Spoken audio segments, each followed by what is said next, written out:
tal? ¿Cómo están? Bienvenidos a una nueva mañana de radio. Estamos a lunes, es 6 de octubre de 2025. Esto es Más de Uno, esto es la radio, es Onda Cero, es la radio que se hace preguntas y intenta dar respuestas. Déjenme que les cuente una historia que es muy corta, ya verán. La última vez que a mí me pagaron en efectivo fue hace 32 años. Y no fue aquí. Era una empresa recién constituida, cuyo capital, según nos dijeron, lo había puesto todo el dueño. Cuando llegó el momento de cobrar la primera nómina, nos fueron entregando a cada uno un sobre con los billetes y las monedas, todo en pesetas todavía, claro, no había llegado el euro. Éramos una redacción muy joven y con poca experiencia laboral, pero a todos nos pareció que aquello de cobrar en efectivo, había monedas de 5 euros ahí bailando de 5 duros, no de 5 euros, de 5 duros, moneda de 5 duros. Y de duro, bailando en el sobre, que nos pareció que no era muy normal, ¿no? Y nos dijeron que estaban todavía con los trámites, que la cuenta de la empresa aún no estaba operativa, que patatín y patatán, pero llegó el siguiente mes y otra vez los sobres. Todo legal, nos decían, todo legal.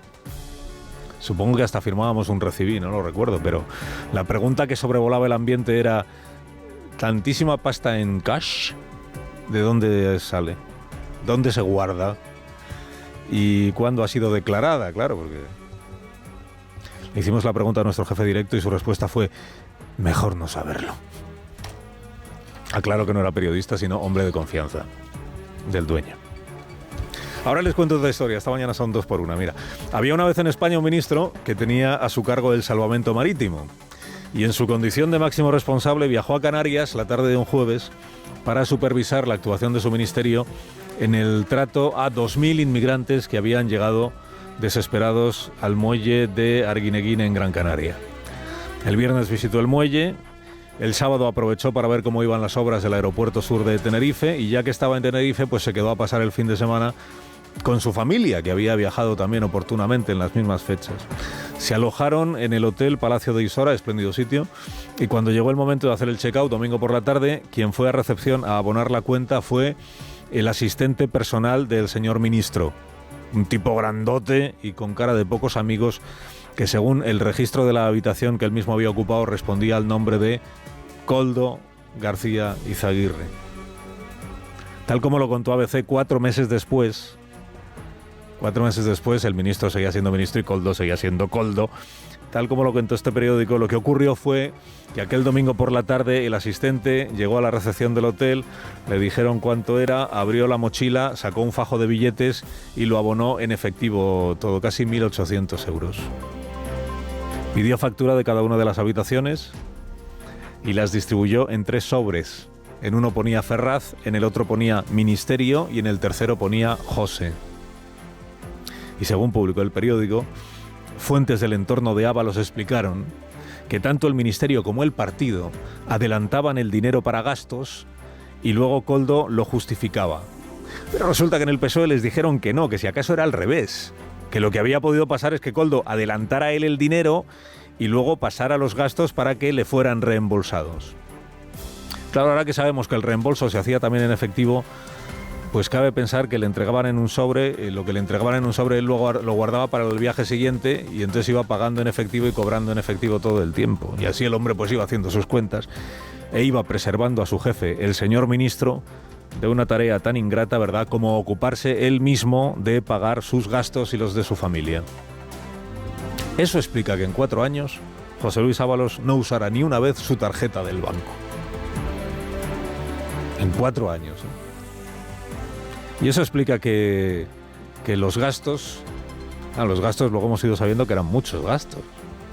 Y muy variados gastos, tanto de la familia como de otras personas muy amadas por el señor ministro que no formaban parte de su familia oficial.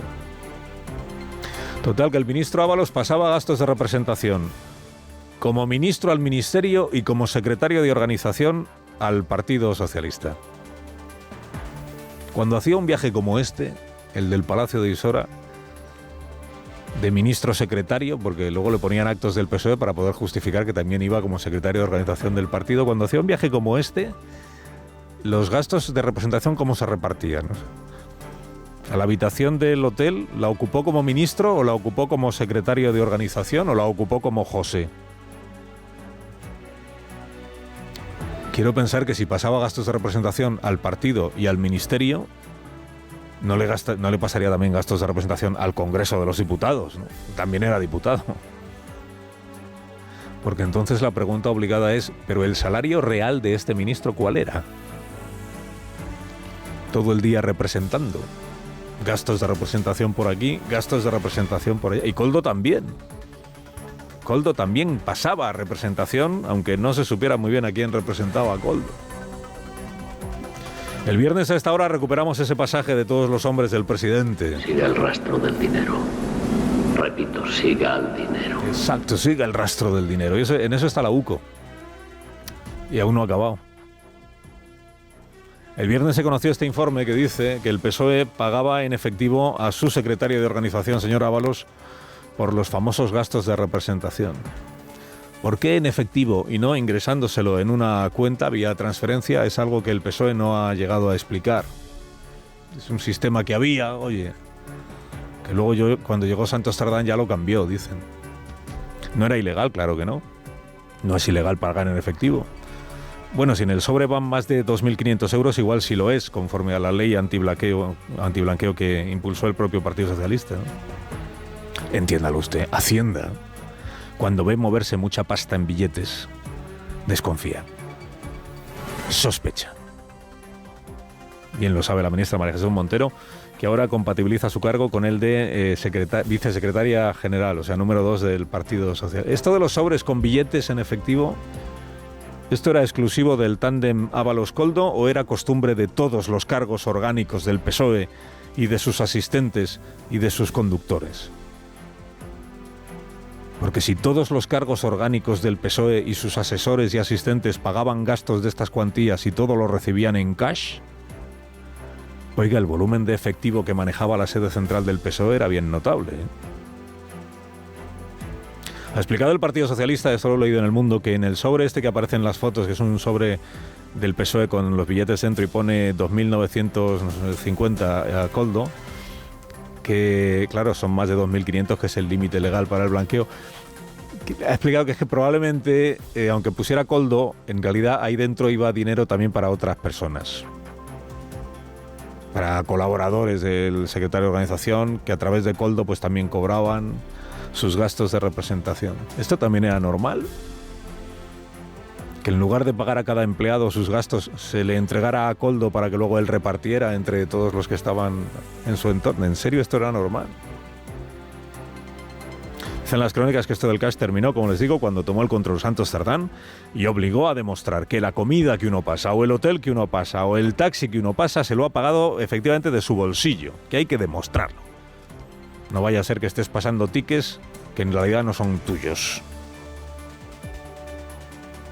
A ver si es que iba Koldo por los restaurantes recogiendo tickets que se dejaba la gente en las mesas para... Todo en orden, en todo caso, todo fiscalizado, nada que ver con financiación irregular del partido. Esto es lo que repite el Departamento de Comunicación y Propaganda del PSOE, que por cierto es el mismo equipo que trabajó a las órdenes de Santos Cerdán y se ocupó de decir que todo lo que se publicaba sobre Santos Cerdán eran bulos de la fachosfera. En aquel tiempo, cuando todavía no se sabía lo que hoy se sabe sobre Santos Cerdán, el equipo de comunicación del PSOE era muy creativo y cuando salían noticias, por ejemplo, sobre el novio de Ayuso, fabricaban imágenes con inteligencia artificial en las que se veían fajos de billetes en el salón de una casa. El viernes no se animó a fabricar ninguna imagen de billetes, porque el viernes lo que tocaba era decir lo normal, que era abonarlo todo en cash. Siga el rastro del dinero. Repito, siga el dinero. Todo en orden, todo fiscalizado. El secretario de organización del PSOE, señor Ábalos, pasaba gastos de taxis, por ejemplo, teniendo coche de partido con chofer llamado Koldo y coche oficial del ministerio con conductor asignado. ¿Le pagaban taxis? ¿Pasaban tickets de restaurante solo cuando comían para cosas del partido o también cuando comían lo que comieran? Porque en el ministerio también consta que, informó en su día el Ministerio de Transportes, de que también allí Koldo y Ábalos pasaban gastos de restaurantes y de supermercado. ¿Los gastos que pasaba, gastos de representación al partido, eran parecidos a los de otros cargos o eran más abultados? ¿En qué quedó aquello que se publicó hace meses y de lo que nunca más se supo? De que el gerente del PSOE había avisado a la superioridad de que José se estaba pasando con los gastos. ¿Se pasaba y aún así se le abonaban por ser quien era? El gerente del Partido Socialista en aquel tiempo era Mariano Moreno, que dejó de ser gerente para ser colocado en la presidencia de la empresa pública del uranio. Y ahí continúa. En la que también trabajó Leire Díez, y es que el mundo es un pañuelo. El mundo del PSOE, al menos, es un pañuelo. Pero bueno, que dice el partido que aquí lo importante es que no hay financiación irregular, que esa es la nueva línea roja, ¿no? En caso de que sea sobrepasada, pues ya se inventarán otra. El PSOE no se financió irregularmente. Es el nuevo estribillo. Claro, visto lo visto, la pregunta previa que ha de responder, el exgerente, si quiere, podría hacerlo, presidente hoy de empresa pública. Visto lo visto, la pregunta previa es si no le financió el PSOE irregularmente sus gastos a José Luis Ábalos. Si no le financió el PSOE a sabiendas e irregularmente los gastos desmedidos a su secretario de organización.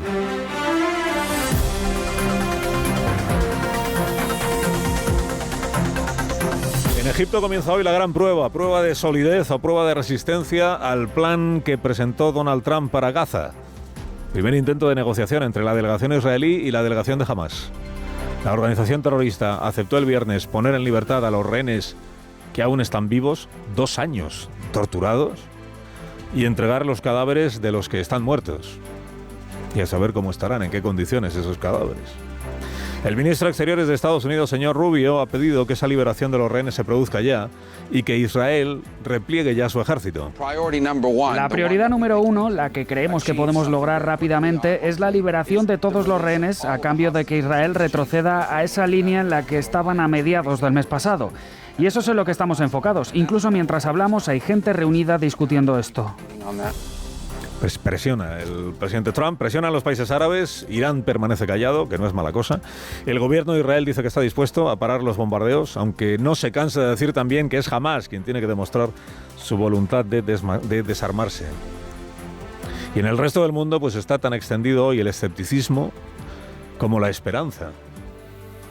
Que Hamás haya aceptado darle una oportunidad al plan de Trump ha cogido con el pie cambiado a líderes muy significados de la izquierda europea, que desacreditaron desde el primer minuto esta iniciativa. Era inaceptable, decían, para el pueblo palestino, aunque la Autoridad Nacional Palestina le hubiera dado la bienvenida. Ya avisamos aquí, ojo con acabar pareciendo más papistas que el Papa. Este plan se ha hecho sin contar con Palestina. Un ultimátum grotesco, una imposición. Ignora a sus instituciones, ignora a su pueblo. Que legitima la impunidad de Israel. Y propone convertir Gaza en un protectorado tutelado por Estados Unidos. ¿Y ahora qué hacemos? No es solo que jamás haya agradecido expresamente sus esfuerzos al presidente Trump, ¿dónde se habrá visto? Es que ha ignorado. ¿Cómo se atreve jamás? Ha ignorado las enseñanzas de Yolanda Díaz y de Gerardo Pisarello.